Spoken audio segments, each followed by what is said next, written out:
Assalamu alaikum rahmatullahi wa barakatuh. Hope you're doing well.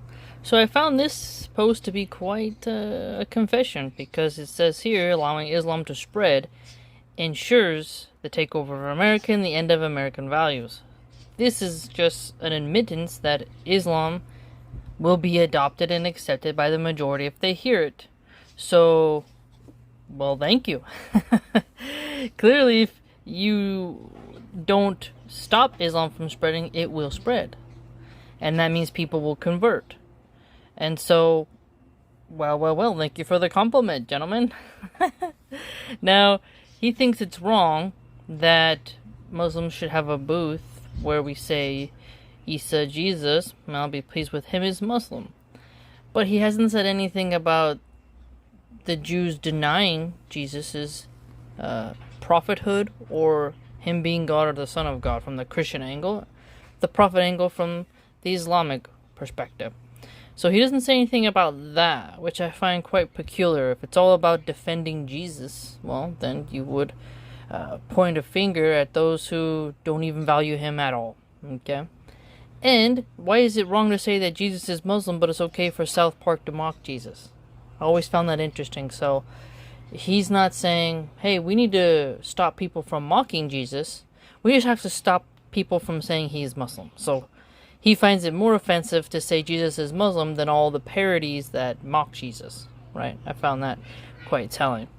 And again, there's nothing wrong with a simple booth. I actually prefer this method because it is annoying how many Christians come to my door and bother me and wake up my newborn baby. Now my baby's a couple months old. But still, it's just too much, right? They just are always bothering you. You tell them no, and they still come back, and they try to give you pamphlets. You don't answer, they leave pamphlets smushed in your door or in your mailbox, and you're just like, go away. It's 2025. If I want to learn about you, I got all different avenues to learn about you. And you pushing your religion at my literal front door, uninvited, is wrong. A street booth is awesome because that gives the person the choice, right? Someone coming to my home unannounced, that doesn't give me the choice of allowing them on my property. It should be illegal for them to come to my door. I think that it's wrong that Christians do that. Now again, you get free books, you get to have a conversation with people, and I don't see anything wrong with that. The open marketplace of ideas, right? Well. If you can't handle just Muslims having a booth and talking, well, then you're quite weak in your ideas, okay? So America is a place where the best ideas compete, and if Islam is the best, it'll take over. And there's nothing wrong with that, in my opinion, because the cream rises to the top. And American values, it's funny because the left and the right can't even agree on what those values are. They have a couple that they get along with and say, yeah, we have some overlap, Venn diagram, this, and that. However, now you see them after the Charlie Kirk assassination saying, we gotta destroy the left.